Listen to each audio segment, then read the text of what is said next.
So, welcome. This is Judith Orloff. Dr. Judith Orloff is a psychiatrist, a best-selling author. She specialized in guiding what you call sensitive people and empaths. And I think in Holland, we very much work with the term highly sensitive people. So that's interesting as well, that it's a bit different, I think.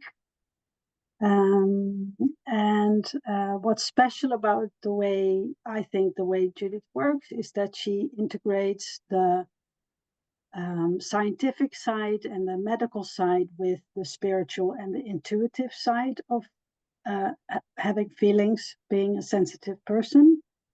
We're celebrating today the launch of her 4th book in Holland. There have been various publications in the magazine for highly sensitive people and in a magazine for coaches. So I don't know if any of the participants are logging in because of that. I'd be interested to know, to read in the chat maybe. And yeah, I think that, is there anything you'd like to add, Judith, as an introduction to yourself, about yourself? Well, I'm very happy to be here, first of all, to be with you. I'm a psychiatrist, an MD. I've had traditional medical training at UCLA, USC. I have a private practice in Santa Monica, which is near Los Angeles. And I specialize in highly sensitive people. I specialize in treating the challenges and to help bring about the gifts of highly sensitive people, because so often they get misdiagnosed here in the US healthcare system. You know, they get medicated and they get, you know, all kinds of things that aren't appropriate. You know, when I'm trying to change the healthcare system in the sense of honoring the challenges of highly sensitive people and not misdiagnosing them, you know, as, you know, some kind of psychiatric disorder that needs to be medicated. Right. So, no, I'm really open to any of your questions. You don't have to hold back. So, very happy to be here. Thank you. That's very nice. Yeah. Fabulous. Well, that's a very noble goal, to change the healthcare system. That's a pretty high goal. Very important.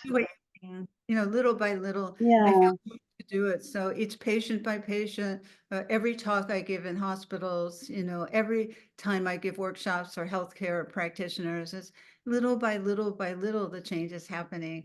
And I'm happy about that more people, more sensitive people are being embraced for the amazing people that they are and not pathologized.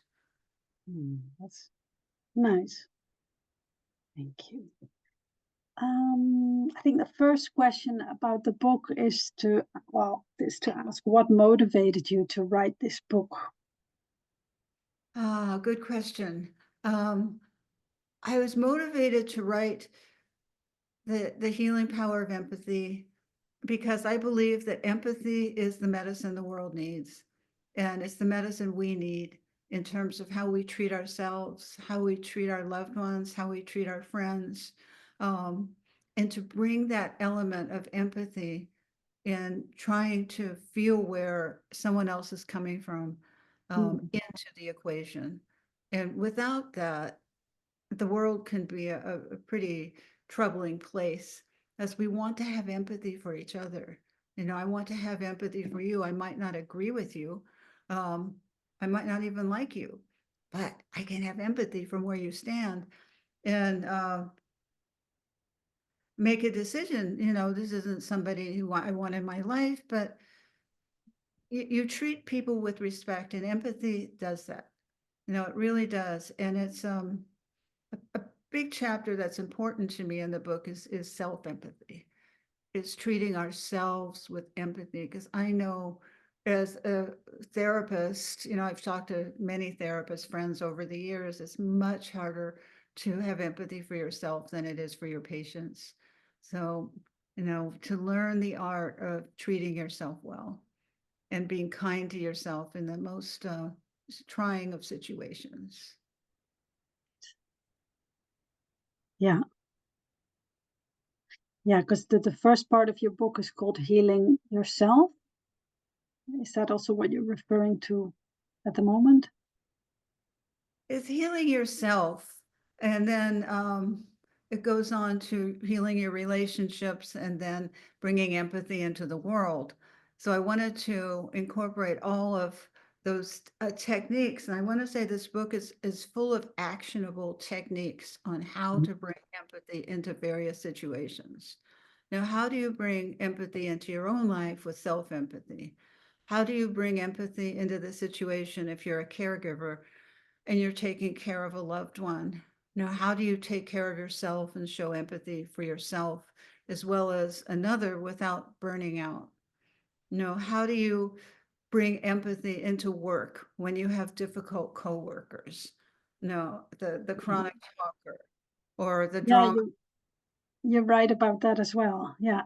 Yeah. Yeah. Yeah. How do you do it as opposed to just being angry at them or getting back at them? How do you rise above the situation so you know what you're doing here and you're not just triggered all the time? Because one thing that I talk about, there's a chapter in obstacles to empathy, and it's important that everyone Yeah. know what your obstacles are. And one of the big obstacles are emotional triggers. If somebody says something that gets you, and then you say something to get them, and then it's all over. You've lost the battle there. Yeah. Just get into the same circular arguments, as opposed to if somebody, says something to you like,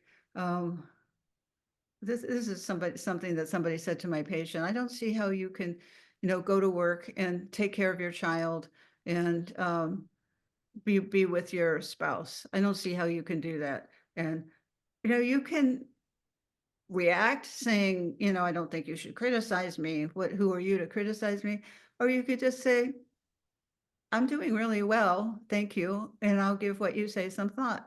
So you're out of there. You see, the power of empathy is that you have a choice about how you deal with things. You don't have to get into it with other people. And I really encourage you, as you read the book, to practice the techniques on how not to be triggered. And know what your triggers are. Know if somebody hits the button of self-doubt, or hits the button of you're not good enough, or whatever your buttons are, or the button of fear of poor health, like, oh, you're never going to get better. They say, people in the medical system here say all kinds of ridiculous things, to people who are in active healing mode.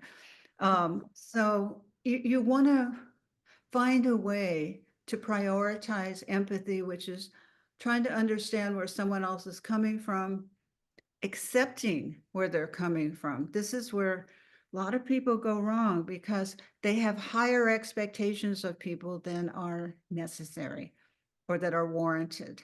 They expect somebody to be decent. They expect somebody to be sensitive. And perhaps that person doesn't have it in them to do that. You don't going back to that person. You want to have realistic expectations. And that's a way of having empathy with yourself.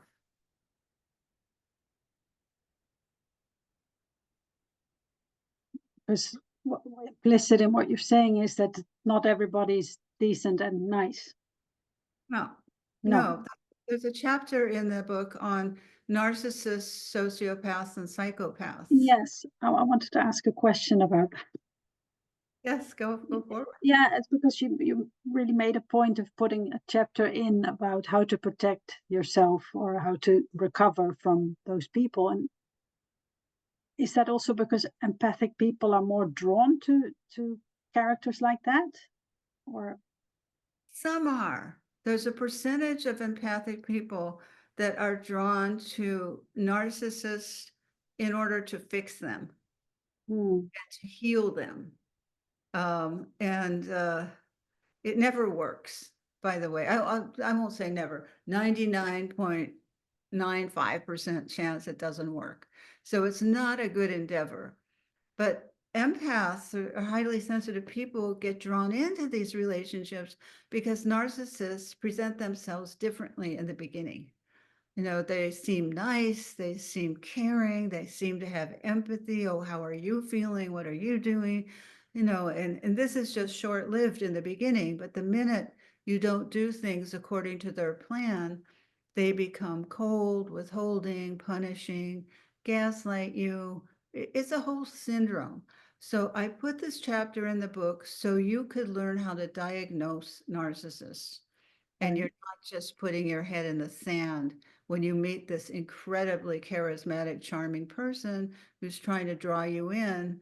I am suspicious of when the charm is turned up. It's just, you know, it's just a red flag. It doesn't mean you have to not be in the relationship, but you need to be smart. And again and again in the book, I talk about having realistic expectations of what people can give you, and that's a form of empathy for yourself, so you don't keep getting into these relationships and wonder why that person isn't there for you or how they change their personality after 3 months. You know, you have to be the one in charge of your relationships and the empathy you have for yourself.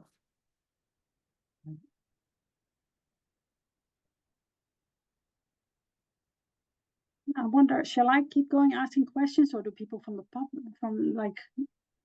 from at home, other people want to ask questions? We could alternate. We could take questions. Who's here, who's at home, and you know, Because I've got more questions, but I think it's also nice if other people can ask questions. Yeah, would whatever. everybody like? I mean, basics. What is empathy? Yeah. How do you use empathy in your life? Why is it so important? That's what I'd like to know. Okay, how many of you use empathy in your life and are aware of that as a way you treat yourself and others? Could raise your hand. Let me go scroll down.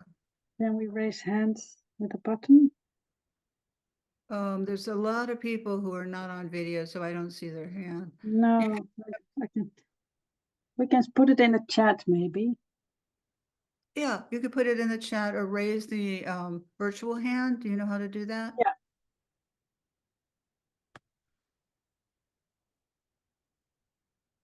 Okay, there. All right. I see a hand. Ellen. Come on, Ellen. Come on. Do you want to come on screen or just ask the question? I see Ellen, Muriel.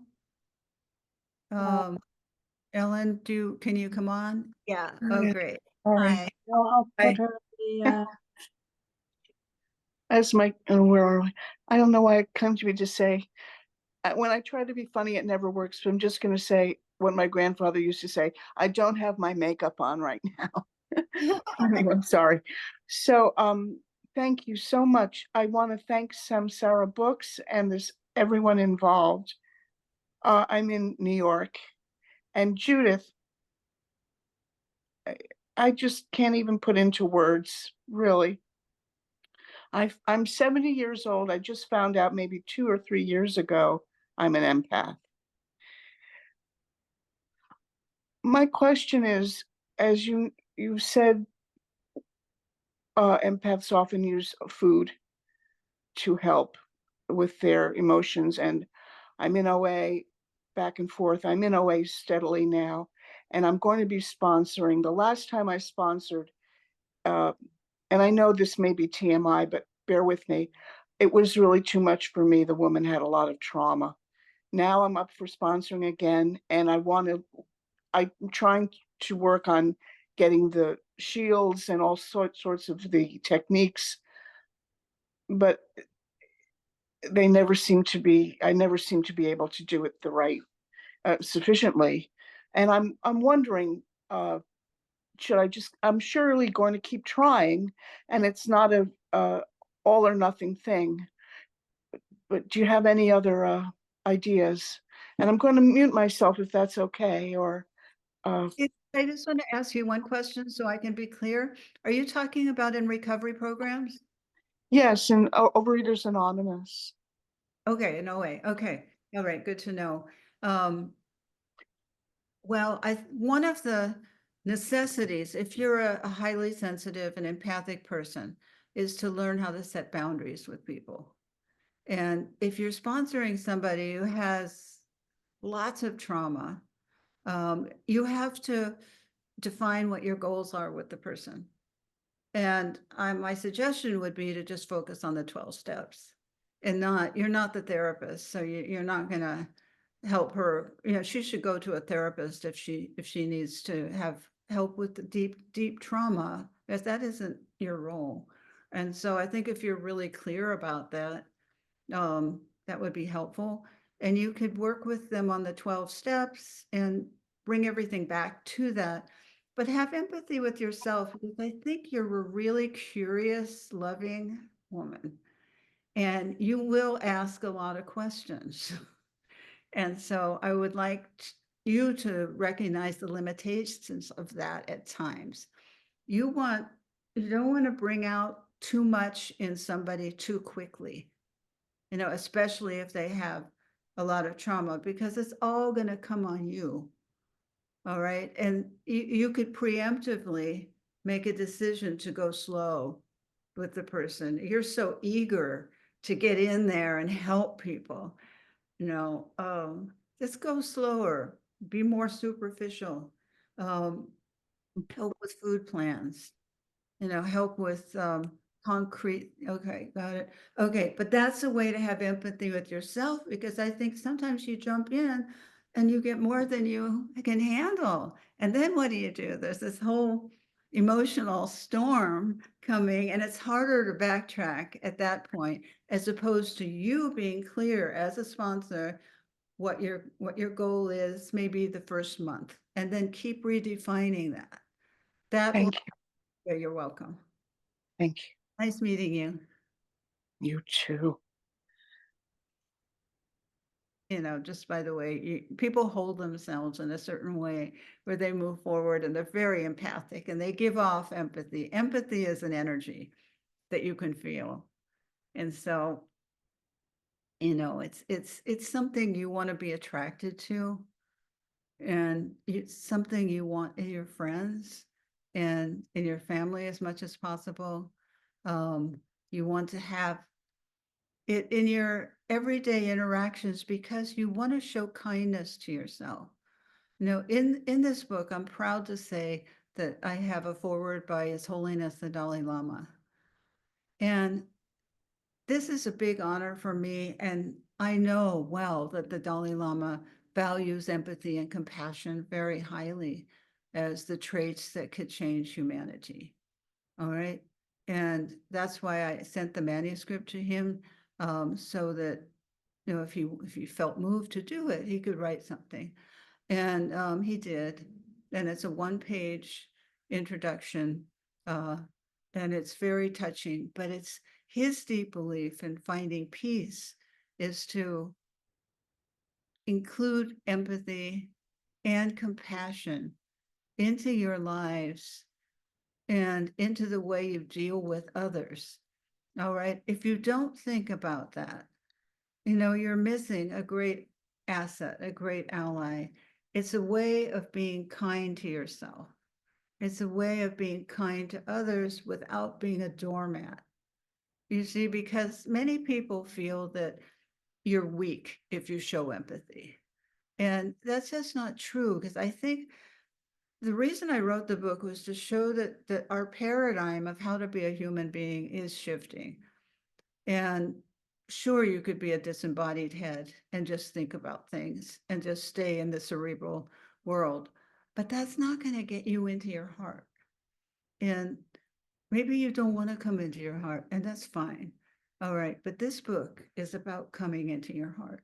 And it's about how having empathy can open your heart. And when you open your heart, that's the center of the healing energy. I want you to understand that. As the heart is here, the head is here, and they have different roles, and they should be friends. They're complementary, but at 3 a.m. in the morning when you're going round and round in your head about some problem, your head isn't going to really help you that much. It's your heart that could bring the soothing energy. And this makes you more powerful as a person. It makes you more of a loving person. And the way to connect to your heart is to know that it exists. They talk about the chakra system, know which are the energy centers in the body. And so getting in touch with your heart, which is right here in the center, it's not on the left, which is the anatomic heart. It's center of the heart. And I suggest in the book doing, and I use all these techniques in my life as an empath, as a highly sensitive person all the time, because I need them.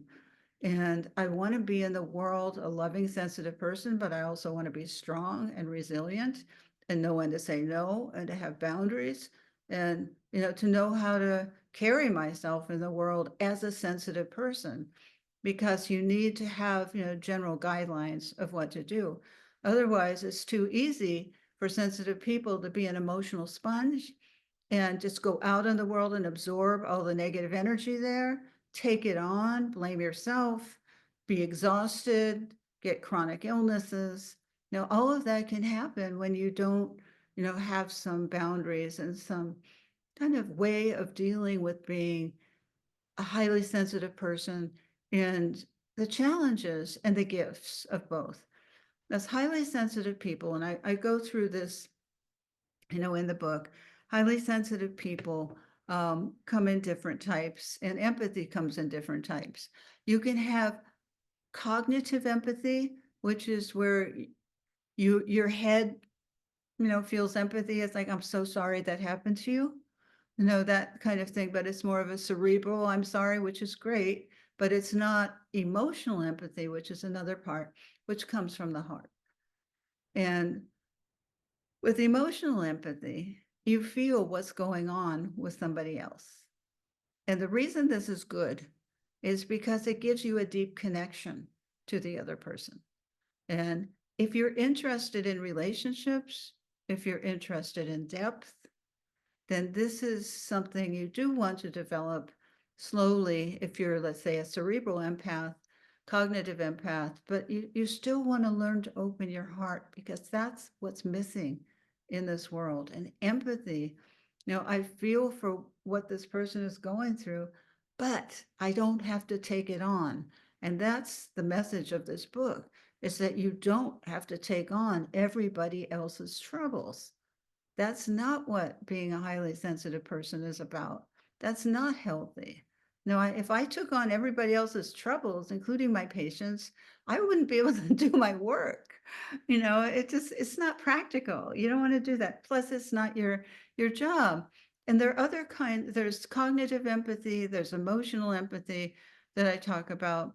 There's intuitive empathy, where intuitively you might get a gut feeling about somebody, or you might see an image or a flash or a hunch or a knowing.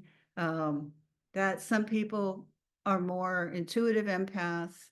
And then there's spiritual empaths. And these are people really who see the best in everybody, and part of their downside is that they don't see the whole person. They see everything that's good about you, and they're very into service and helping the world, the spiritual empath. So you might have a little of both, or you might primarily be a cognitive empath or primarily an emotional empath. But in all these cases, you must learn how to not absorb the negative energy of the world, that's a form of empathy for yourself. All right, this is basic. As if you feel it's your job to take on other people's energy, other people's problems, other people's traumas, because then you're, quote, compassionate, you will not last very long as a highly sensitive person. All right, so you can be loving. And there's a chapter on empathic listening and empathic communication. How do you listen to somebody empathically without taking on their stuff? That's what I go into. How do you listen? How do you not see it as your role to help them and change them and maybe do therapy with them, as opposed to just listening. You know, sometimes people just want to be listened to. And the way I'm presenting empathy and healing is that sometimes you just want to hold sacred space for somebody. You know, when you're listening to them, you want to sit there in a very centered way, in a loving way, but not in a sponge-like way. You want to set the boundary that this is not my job to take on this person's problem. As I don't know if you've studied codependency at all, but codependency is when you take over responsibility for other people and it ends up harming you. And that's, you don't want to be a codependent, sensitive person, because then you're going to be absorbing everything, you know, into your own body. And so you want to be aware of that, you know, as you open up your empathy, as sometimes people are afraid to open up their empathy because they'll feel drained, or other people will say they're weak, you see, and you're only sacrificing your energy if you don't know how to set boundaries. So a big theme in the book is learning how to set boundaries, realizing that no is a complete sentence. When you say no, you don't want to get involved in a big conversation with somebody about it. It's just a no is a no. I'm so sorry, I can't do it. But you say it nicely. You know, you say a positive no. You don't say a punitive no. And so a skill would be, you know, learning how to say no and feel good about it, to feel that you're worthy, you know, of let's say you made plans with somebody to go out, but you're too tired. You're worthy of staying home and resting, and not just pushing and wearing yourself out. And so that's part of empathy, but learning how to say no, making choices about who you're in relationship with, so you can have empathic friends and people who care about how you feel. Let's just imagine a relationship without empathy. You know, if you have a friendship who really doesn't care how you're feeling, you know, how would that to you? Is that acceptable to you? I hope not. No, you want to have reciprocal relationships. You don't want to be the only giver. You don't want to be the only giver. You want to have somebody giving to you and you're giving to them, so it's equal. All right. As I know, a lot of times sensitive people are big givers, you know, and they love giving, as they should. And, you know, there's a part of me that would love to give and help everyone in the world. I'd love to help you and heal you, all of you, so you don't have any pain. I'd love to help heal the whole world, but that isn't how it works. And that's not appropriate. So if you have that instinct, now just kindly look at it in yourself, so that you're able to say, it's not my job to heal the world.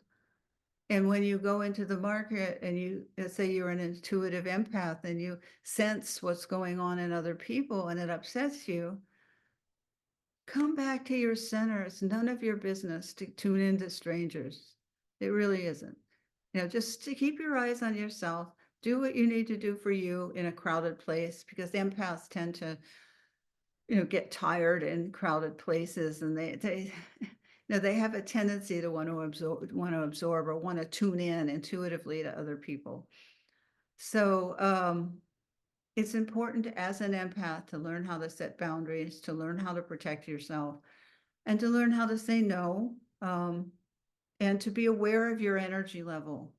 In the book, I emphasize that theme over and over again, is how important it is, if you're tired, to rest and not keep pushing yourself over and over and over again, you know, and to really honor yourself in that way through your lifetime.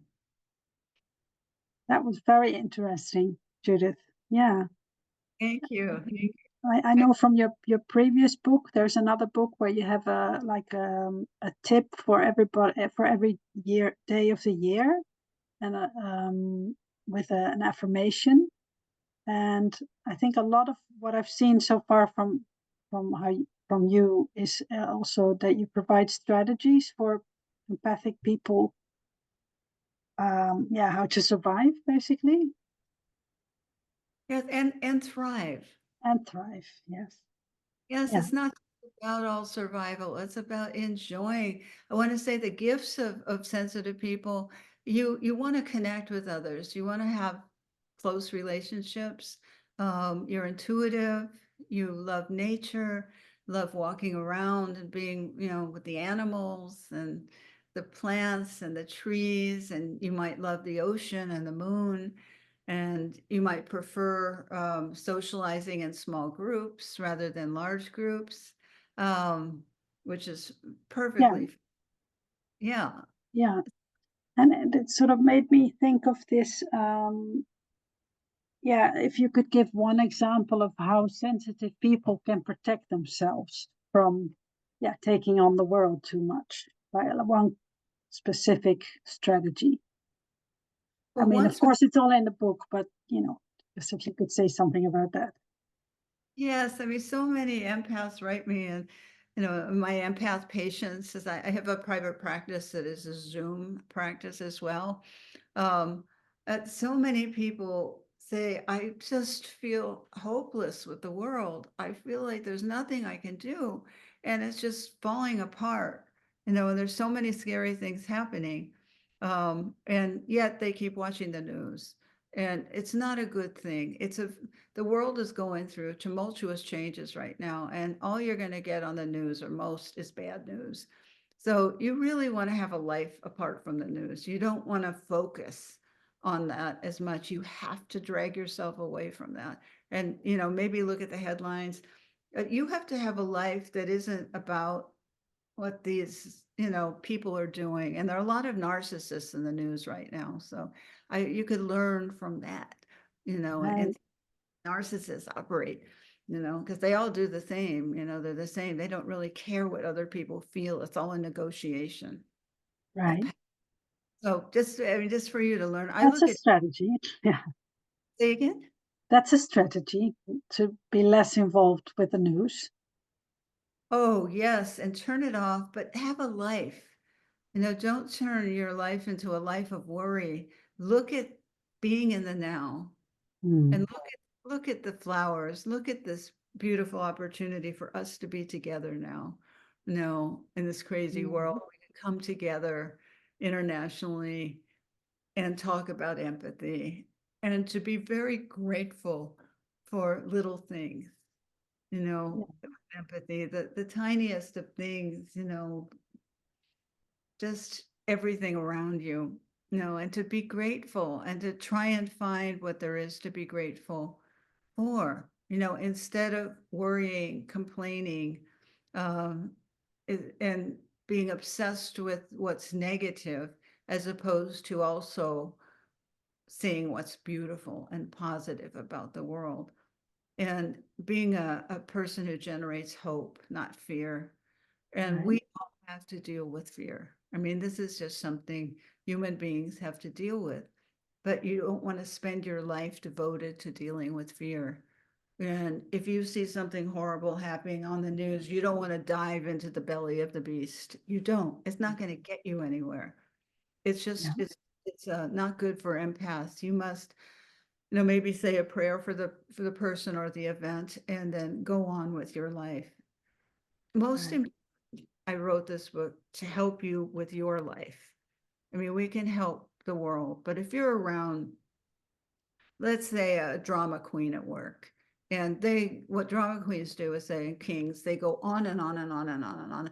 Oh my God, I almost got into an accident when I, came to work. Oh my God, my mother doesn't understand me, and my boss is going to fire me. I mean, on and on, so what you can do in that case is certainly don't ask them how they're doing. That's a very practical. That's a great strategy. You don't want to, but that's what empaths do, because they're so giving and loving. They say, oh, tell me about it. You don't want to do that. You want to use I'm not interested body language, which is crossing your legs and putting your body in another direction and saying, I'm so sorry this is happening to you. I've got to go back to my project, but I'll hold good thoughts for you, and end it. It's hard for empaths to do that, believe it or not. It's hard. But you have to speak up, and you say it nice, but you say it short, like 15 seconds. You don't get into it with these people. Right. Or, if somebody criticizes you and it hurts, at work, Yeah. you've See a got to, question in the chat. Sorry. oh, is that what the question was? Oh no, there's a question in the chat, but I didn't want to interrupt you. Sorry. Okay, if somebody criticizes you and it hurts, the most you could say is thank you for sharing. I'm going to take it under consideration. But then you have to deal with your feelings, and you have to, realize that it does hurt, and you can talk to somebody about it, or you can be kind to yourself instead of what empaths usually do is they come down on themselves. Oh my God, I did such a terrible job. It's just it's snowballs. What is the question you would like The to ask? question is, what is step one to being a functional empath from not realizing it before? That's very nice. I like that. Well, realize that you have special gifts and special challenges. And that first thing to do is to look at your gifts. What do you love as an empath? Don't just look at the challenges, as that's a mistake I think many highly sensitive people make, is they just get swallowed up by the challenges.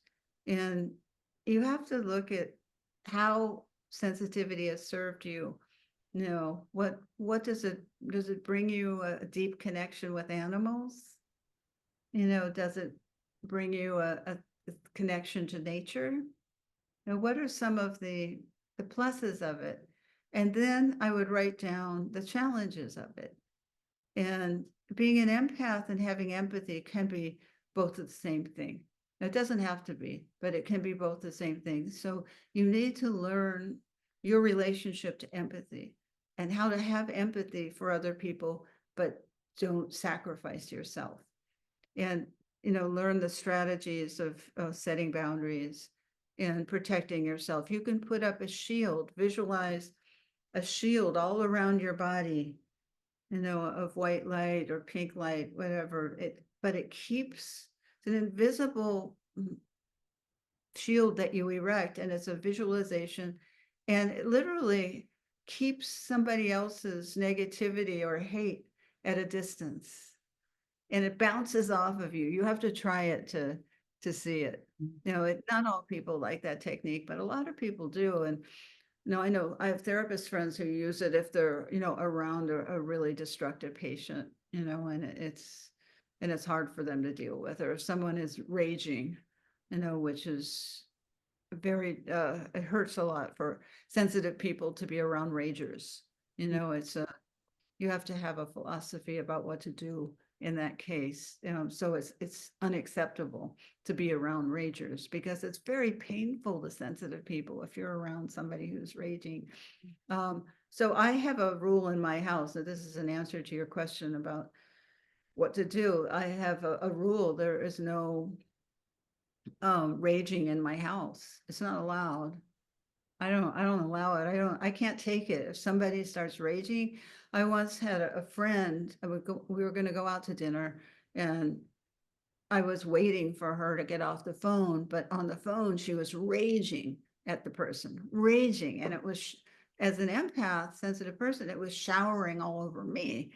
So I felt all that rage, and I told her, I'm too sensitive for this. Please don't ever do that again, because it hurts me. I feel your rage, and I absorb it. I try not to, but I did at the time. And, she listened. She was able to make that change for me.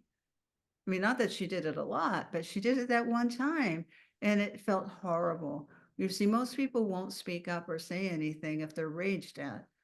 And rage is not helpful. Letting somebody rage or abuse you in that way is not helpful. You have to have rules, with how you are treated. Yeah. And that's part of empathy. And it's hard for people to speak up. Okay, I see. Do you want to read the next, Linda's? I'll read that. Judith, first of all, I want to say that I find what you say super interesting and recognizable. This is from Linda. I have a question.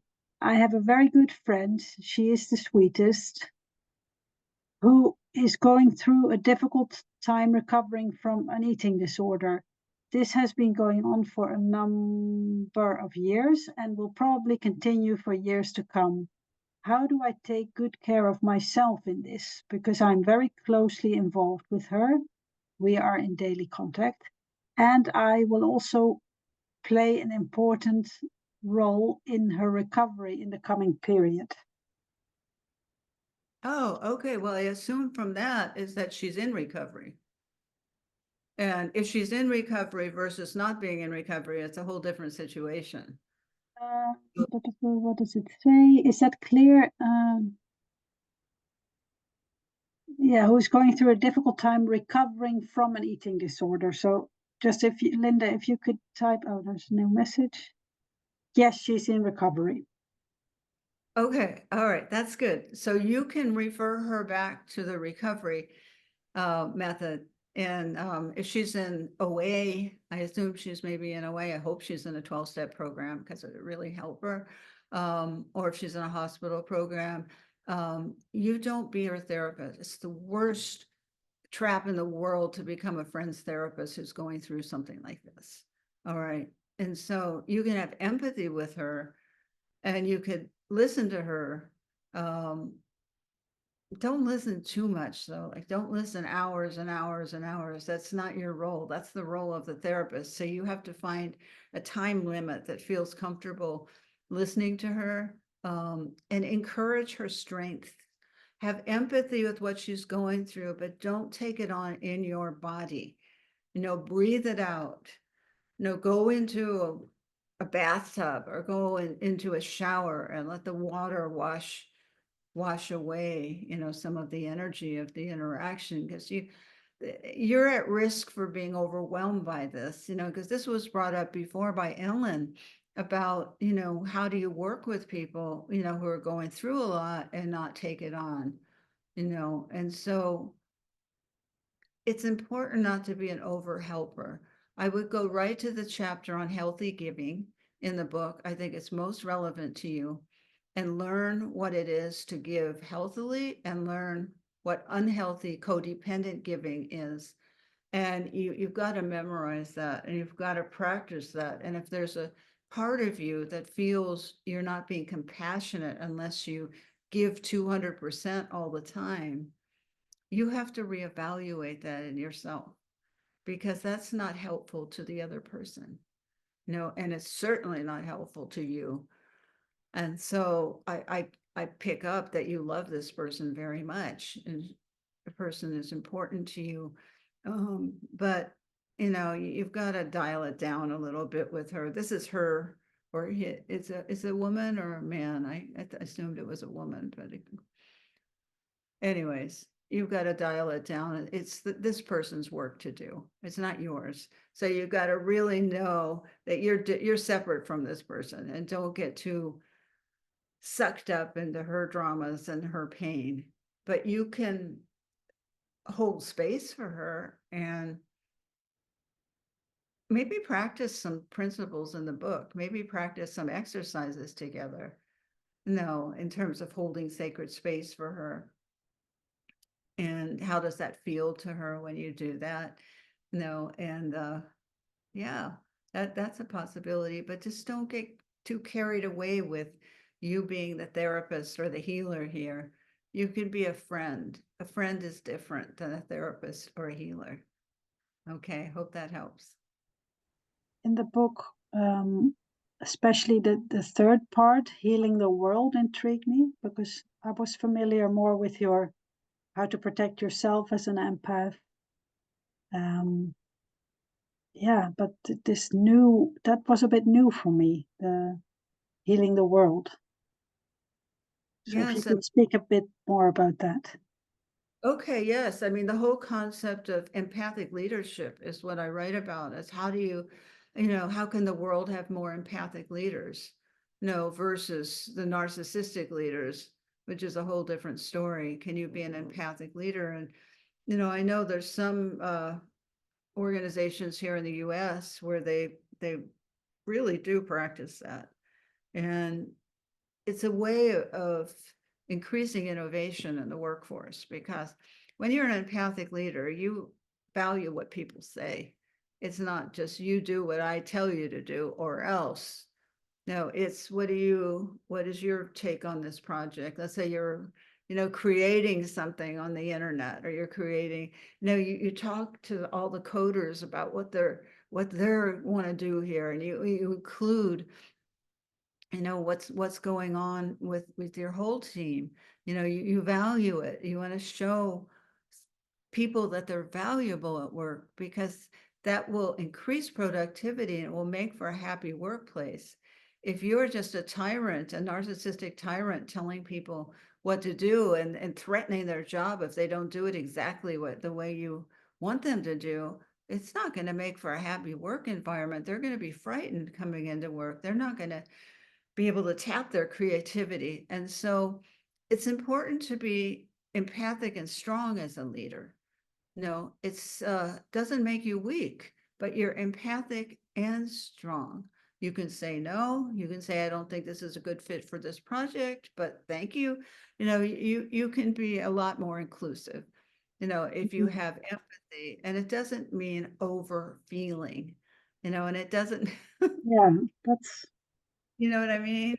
Yeah, it just means staying centered, you know, staying centered, being a strong leader, being a capable leader, that you're capable of leading, you know, that you know your own strength, which is good.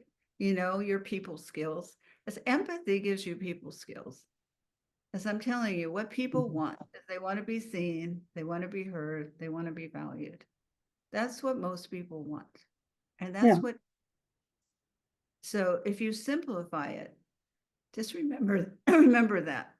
And you know, you can make people feel important, and to smile at them and to say, hey, it's good to see you today. You know, just the simple things, you know, people are not used to that, you know, or hey, your hair looks great, you know, to, you know, just a little this, a little that, you know, to spread positive energy in the world. And you never lose hope. You know, I wrote this book about hope. And even though it looks like things are falling apart, and they are falling apart, you must keep your values straight. You know, you must keep the value of empathy, the value of kindness, you know, the value of self-care and taking care of yourself, you know, keep it straight, you know, because, you know, when people ask me if the world seems to be falling apart, what are you going to do? And I'm going to do the same thing I've always done, you know, stay true to my values, be of service as much as I can, try and treat myself with kindness, enjoy, you know, the people around me that are near me, and just, it doesn't matter to me if the world's falling apart. I'm going to stay on my own path.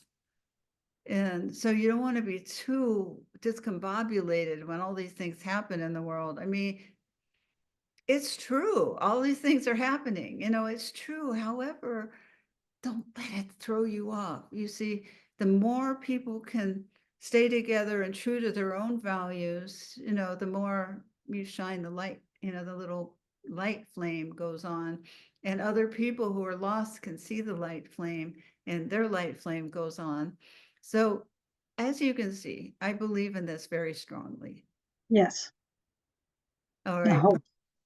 Yeah. And it guides my life. And that's why I wrote the book, because I know this can change people's lives and help set their priorities straight, and give you practices on how to do it if you have no idea, which is fine. No. And so, you know, your belief might not be as strong as mine, and that's fine. But what I'm inviting you to do is to give it a try. See how it feels. You know, if there's a reluctance, just go slow. You know, just say, how does it feel to be in this person's shoes? You know, what can I say? You know, don't get too involved with dead ends, or you don't try and fix people and heal them or be their therapist. Don't do that with friends or family. It's a mess if you do that. It could turn into a mess. Sometimes it might be useful, but usually no, because what empaths do is they just dive into the black hole. And then, I can't tell you how many times I wanted to get involved with my friends' problems, people who I love, and it just doesn't work. You want to stay out of it and let them figure it out. And so I've learned the hard way over the years. Don't do that. Just let them just be loving and more of a presence, and you can have empathy for them, but it's not your job to say, well, I think you ought to do this, or I think you ought to do that. You get yourself into a lot of trouble doing that.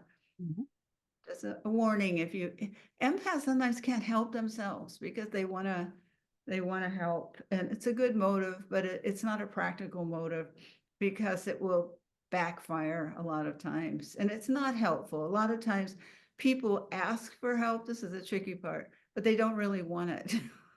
So Yeah. just beware, be balanced and centered, and have faith in the dignity of other people's paths. They're walking their own paths. That path isn't your path. And if they're suffering, if they're going through a hard time, you can be supportive, but they have to work through their issues. And, I don't know if any of you are in healthcare, but the same is true with your patients, and your clients. You help them, but you show them the guiding light, but you don't do it for them. No, I supervise residents, here at UCLA. And, a common problem that I help them face is that they just want their patients to be better, and they want it to happen quickly. And that isn't how healing works. You go slow a lot of times. You go 4 steps forward, 3 steps back. That's just the nature of it. And I know that, having been in practice so many years. But they're eager, once they make one goal, they want to do another goal so quick, as opposed to enjoying the one success. So the thing about empathy is that it asks you to go slower, not faster. It asks you to really ponder things, and to really be kind to yourself, and to really say, this is an important aspect of my being that I want to develop. And I want to be that kind, loving person, but I want to be strong and smart also. But that's who I want to be. You have to make a decision at some point to decide who you want to be in this world, so you can have your feet on the ground and you could know your values. It's important to know your values. And if empathy and love and compassion are part of your set of values, then you can develop them. This book is for you. Yeah. In that context of what you just spoke about, I'm wondering if a lot of empaths tend to go into professions like coaching, therapist, healthcare. I'm wondering if that's also true for tonight. Maybe people can say something or raise a hand who's in a job where they're helping other people. Yeah.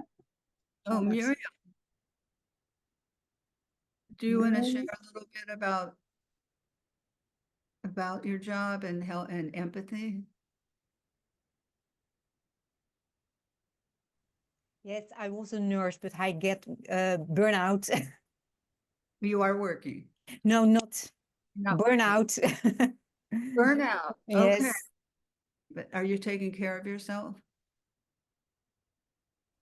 Yes, I do. At the moment, I do. Very good. As that happens, were you a therapist? No, a nurse. A nurse. Okay. The nurses work so hard. Yes. But that's good that you're taking time out to replenish. Yes. Yes. Are you showing self-empathy? I try. Yes. It's important. Very important. Very, to be nice to yourself.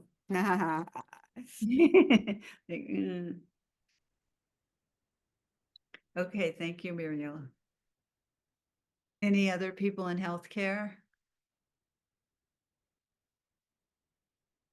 Or the clergy? Or teachers?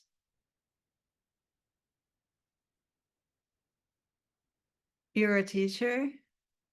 Are you a teacher of little children? I was teacher of little children. Then I got a burnout, but now I'm back teaching. I created my space, so I teach one-on-one. So I don't have the whole group, and I have just a little bit responsibility. So Yeah. Does that save your energy? yes, a lot. It saved a lot, but I think I do a lot of things to save my energy. I don't go out in big groups, and I don't watch the news. I don't have any television or something like that. But I have a question about that, because I wonder. I do that now for 5 years. I tend to withdraw myself from the community. No, not the world's problems, and I feel like it's if I'm confronted with big problems, what's going on, I feel like it's much more overwhelming, because it's. Do you know what I mean? I do. Is it I'm figuring out if it's a good strategy what I'm doing to get out of the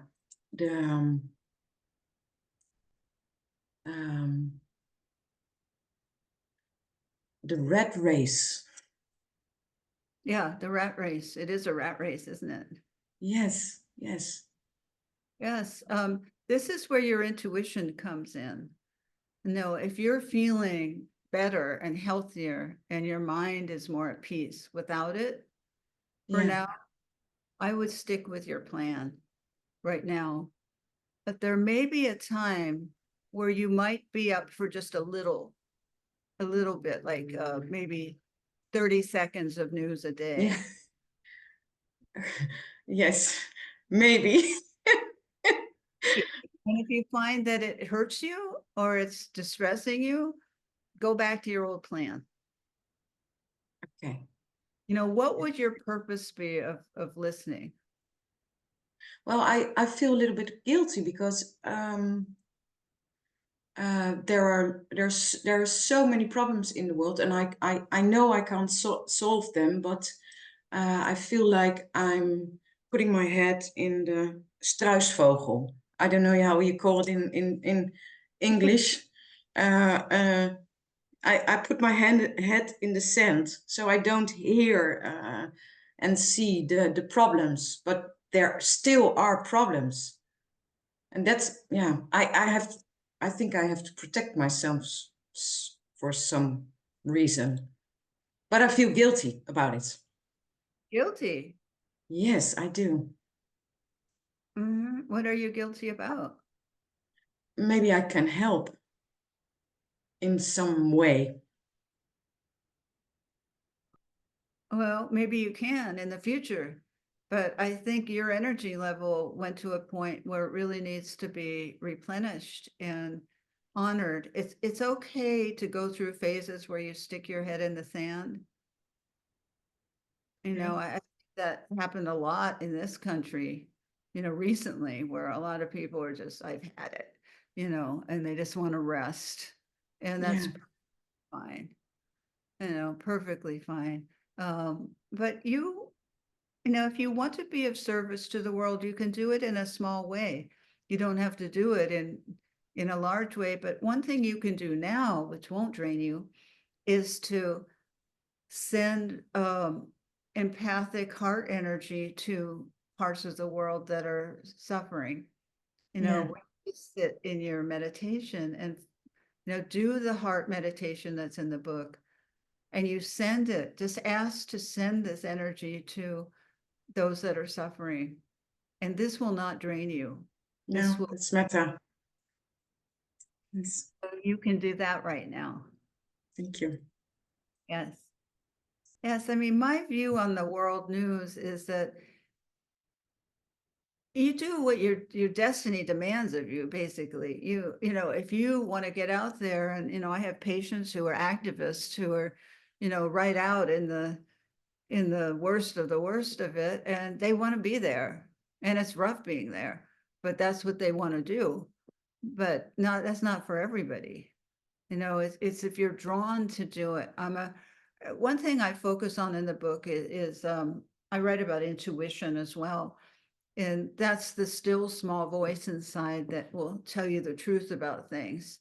So if you wake up one morning and you feel drawn to listen to the news in Africa, let's say, you know, you should do it. If you feel drawn, you know, that feeling of being drawn, you look at Africa and you see if there's anything that interests you there. You don't want to use the news as a way to pummel yourself. You know, it's people get obsessed with the suffering of humanity, and it's been going on for millennium. So this is not something new. Not that it justifies it, but empathy truly will help to change that pattern, you know, and makes the suffering less. And so it's like practicing something that the majority of the world probably isn't practicing right now, which never dissuaded me. You know, I just do what I feel is right for myself, you know, what feels good, the kind of person I want to be. And sometimes that means I don't watch the news, you know, if it feels too much. Sometimes it means I just need to go on a walk. You know, sometimes it means it could mean anything. But if I feel drawn, sometimes, because I tend to, you know, watch the news too much. I did for a while during the US election. I did, you know, I watched it way too much and it wasn't good for me. And so then I listened to that and I cut it down. And so it's a daily intuitive tune in for me, you know, what I need to do. But it doesn't help anything to keep seeing bad, bad, bad, bad. Like when you wake up in the morning, you know, to wake up to that, you want to wake up to, there's a new day, you know, there's new life, new ways to show empathy, new ways for kindness. You could wake up with that. That's much better to wake up with that than horror. I have to just thank you because the timing is important here, that you're mentioning all of these things.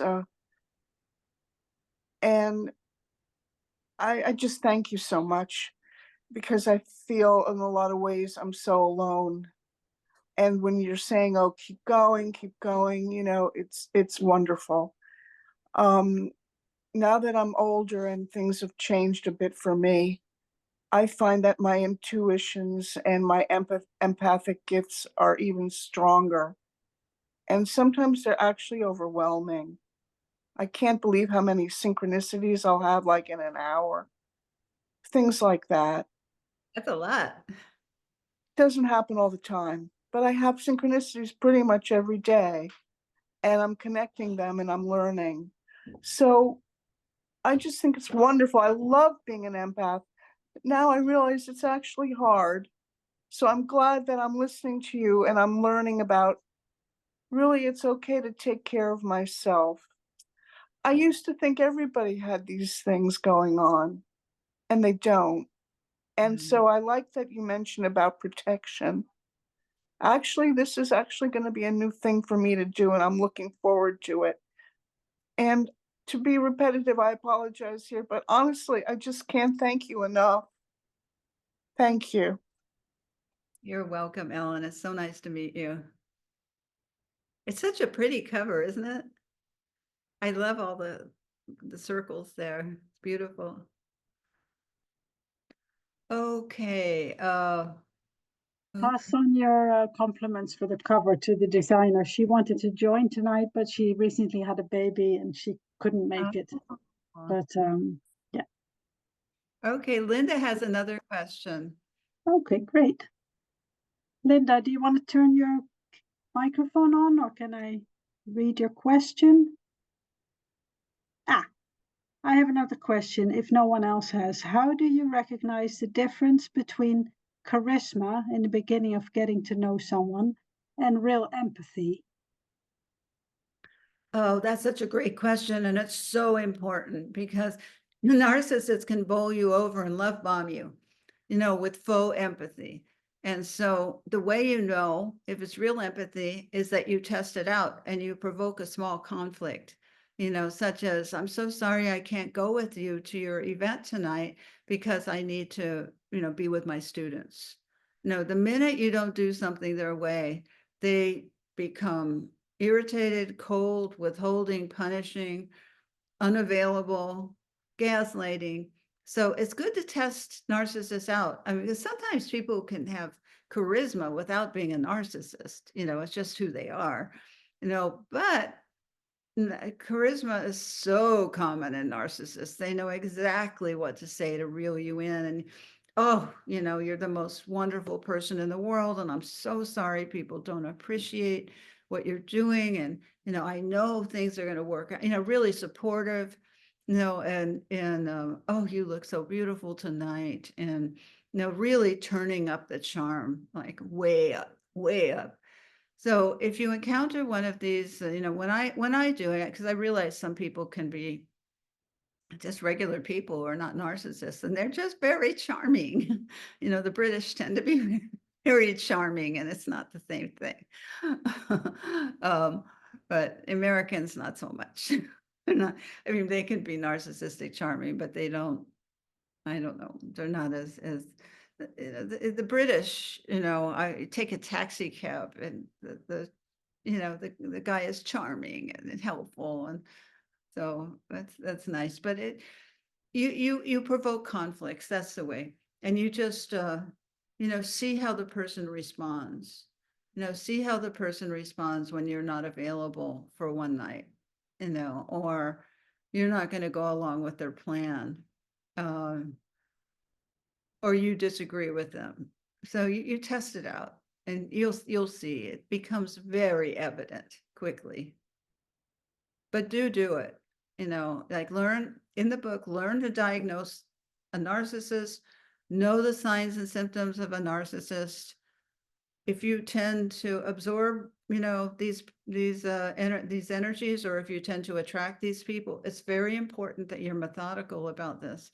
So you know how to diagnose a narcissist, how to deal with it, hopefully not to fall in love with one, because it can be a long journey out, especially if you have children with them. So you just want to, read up on that chapter so you're familiar if it tends to be a point for you that you tend to keep attracting narcissists in your life, or your parents were narcissistic. And it's common if you have narcissistic parents that you might attract narcissistic people because you're still trying to heal that wound of being raised by parents who don't have empathy. It's a big wound. So I hope I've whet your appetite with this. Thank you. Yeah. Does that answer your question, Linda? I think so. Just we need to start wrapping up. Yes, she says yes, thanks. Somebody's thanking us. Ulrika, thank you for organizing the webinar. It was great to listen to you, Judith. I'm really looking forward to reading the book. Good luck to you all. Thank you, Ulrika. It's very nice.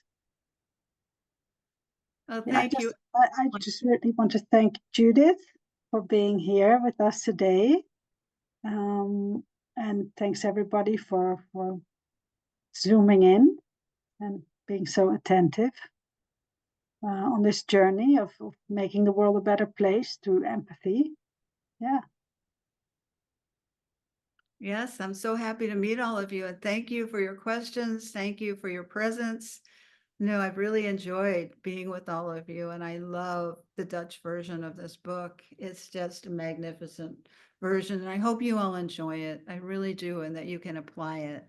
So thank you for having me, Tamara. Oh, thank you. Thanks so much for doing this. There's some more in the chat. I don't know if you're seeing it, Judith, but I'll just read it out. Thank you. Thank you very much. It was very interesting. And then another thank you. Great session. Thanks. Thank you very much, Judith, for sharing your knowledge, and Samsara for organizing this meeting. Beautiful theme. Oh, thank you.